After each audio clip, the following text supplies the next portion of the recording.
अस्सलाम वालेकुम स्टूडेंट्स। तो आज की वीडियो में हम 9th क्लास मैथमेटिक्स का चैप्टर 4 जो है उसकी जो बेसिक्स डेफिनेशन होगी हम वो उसके कॉन्सेप्ट जो है वो डिस्कस करने वाले हैं। जैसे कि ऑलरेडी हम जो है 3 चैप्टर की जो है वो बेसिक डेफिनेशंस का ओवरव्यू ले चुके हैं, उसको हम अंडरस्टैंड कर चुके हैं। तो आज जो है हम चैप्टर 4 डिस्कस करने वाले हैं। चैप्टर 4 हमारे पास जो है algebraic expression and algebraic formulas overview होगा। तो इसमें भी कुछ ज़्यादा डेफिनेशंस नहीं हैं, थोड़ी सी डेफिनेशंस हैं।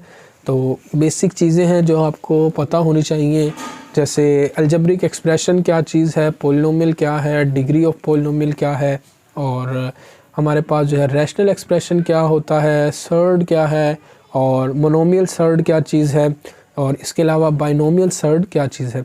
तो ये इतनी सिर्फ इसकी डेफिनेशंस हैं। तो ये सारी जो है मैं आज आपको डिटेल में जो है वो इसका ब्रीफ ओवरव्यू दूंगा ताकि आप लोग जो है इजीली चैप्टर को अंडरस्टैंड कर सको। क्योंकि कोई भी चैप्टर जब आप स्टार्ट करते हैं मैथमेटिक्स का, उसकी बेसिक्स आपको पता होना ज़रूरी होती है।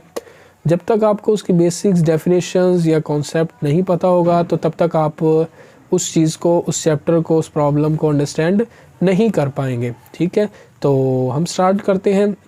सबसे पहले हमारा नेम जो है वो algebraic expression and algebraic formula. तो हमें सबसे पहले तो पता होना चाहिए कि अलजेब्रिक एक्सप्रेशन क्या होता है, देन हम मूव करेंगे आगे जो भी हमारे पास डेफिनेशंस मौजूद होंगी। सबसे पहले हम अलजेब्रिक एक्सप्रेशन को चेक करेंगे। एन अलजेब्रिक एक्सप्रेशन हमारे पास क्या होता है? Algebraic expression is that in which constants or variables are both are combined by basic operations।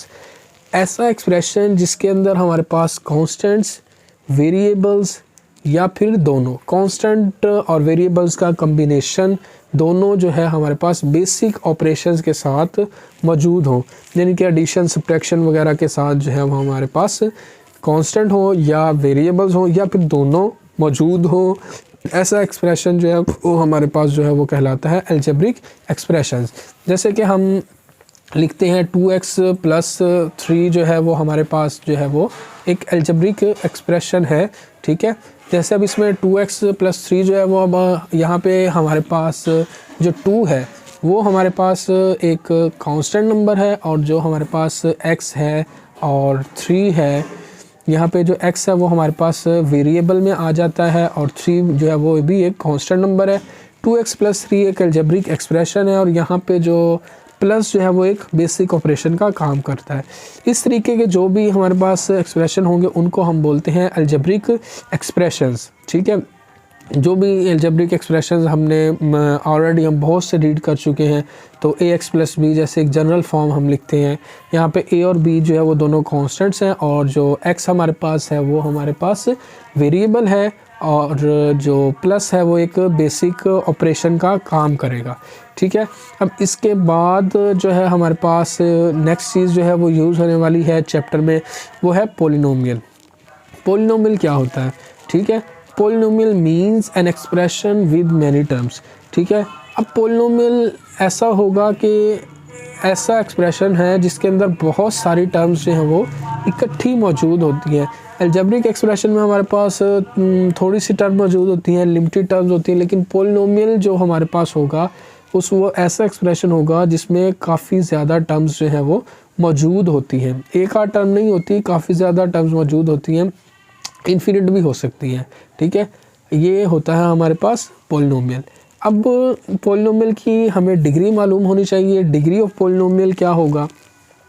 अब डिग्री ऑफ पोलिनोमियल का मतलब ये होगा कि हमारे पास जो भी पोलिनोमियल है उसके अंदर जो वेरिएबल्स मौजूद होते हैं उन वेरिएबल्स की हमने पावर को चेक करना है। वेरिएबल्स की जो हाईएस्ट पावर जो हमारे पास मौजूद होगी तो उनको जो है हम बोलेंगे कि ये हमारे पास जो है डिग्री ऑफ पोलिनोमियल है। यानी वेरिएबल की जितनी भी हाईएस्ट पावर होगी हमारे पास वो जो कहलाएगी डिग्री ऑफ पोलिनोमियल। जैसे सपोज अगर हम कोई वेरिएबल लेते हैं 2x² प्लस 3x प्लस 2। ठीक है, अब ये यहाँ पे हमारे पास वेरिएबल x है, और वेरिएबल जो x है उसकी जो हाईएस्ट पावर यहाँ पे जो है वो x² है, 2x² प्लस 3x प्लस 2। ठीक है। एक वेरिएबल की पावर हमारे पास 1 आ रही है x की और 2 आ रही है, तो जो हाईएस्ट पावर जो आ रही है पोलिनोमियल में वेरिएबल की वो हमारे पास 2 आ रही है। तो इसका मतलब जो है वो हमारा पोलिनोमियल जो है वो उसकी डिग्री क्या बनेगी, उसकी डिग्री हमारे पास बनेगी 2, ठीक है। यानी डिग्री ऑफ पोलिनोमियल क्या है, जो हमारे पास पोलिनोमियल मौजूद है उसमें जो हाईएस्ट पावर होगी वेरिएबल की वो हमारी कहलाएगी डिग्री ऑफ पोलिनोमियल, ठीक है। अब आगे हमारे पास डेफिनेशन है रैशनल एक्सप्रेशन की। जैसे कि हमने एक ऑलरेडी एक डेफिनेशन पढ़ी थी चैप्टर 1 में रैशनल नंबर्स की। रैशनल नंबर्स क्या होते हैं, रैशनल नंबर्स ऐसे नंबर होते हैं जिनको हम p/q की फॉर्म में लिख सकें। p/q फॉर्म क्या होती है, यानी कि ऐसे नंबर्स जिनको हम फ्रैक्शन की फॉर्म में लिख सकें, तो वो हमारे पास जो है वो कहलाती है p/q फॉर्म। यहाँ पे हमें पता है कि p और q जो है वो रैशनल नंबर्स में इंटीजर्स होते थे। p and q are integers and q not equal to 0। q not equal to 0 इसलिए था कि हमारे पास अगर डिनोमिनेटर 0 हो जाएगा तो फिर वो हमारा अनडिफाइंड हो जाता है, इसलिए जो है हम q नॉट इक्वल टू 0 लेते हैं। वो तो था हमारे पास एक रैशनल नंबर, लेकिन यहाँ हम बात कर रहे हैं एक्सप्रेशन की। तो रैशनल एक्सप्रेशन हमारे पास क्या होगा, अब जैसे कि रैशनल नंबर में हम p/q कोई इंटीजर लेते थे, लेकिन यहाँ रैशनल एक्सप्रेशन की बात हो रही है तो हम एक्सप्रेशन लेंगे, expression in the form of p of x over q of x and q of x not equal to 0। अब यहाँ पे p ऑफ x और q ऑफ x यहाँ पे हमारे पास होंगे पोलिनोमियल्स, ठीक है। वहाँ पे हमारे पास रैशनल नंबर में p और q जो है वो इंटीजर होते थे, लेकिन यहाँ एक्सप्रेशन की बात कर रहे हैं तो p ऑफ x और q ऑफ x जो हमारे पास होंगे वो पोलिनोमियल होंगे और q ऑफ x जो है वो नॉट इक्वल टू 0 होना चाहिए, ये 0 नहीं होना चाहिए। वही कंडीशन यहाँ पे अप्लाई होगी कि हमारा जो एक्सप्रेशन है वो अनडिफाइंड फॉर्म में चला जाएगा अगर q ऑफ x जो है वो 0 होगा। तो expression in the form p of x over q of x where q of x not equal to 0 is called rational expression. तो ये जो है हमारे पास जो है वो रैशनल एक्सप्रेशन कहलाता है। तो आगे जो हमारे पास डेफिनेशन है वो है सर्ड की। सर्ड क्या होता है, एन इरेशनल रेडिकल, ठीक है, with rational radicand is called a surd.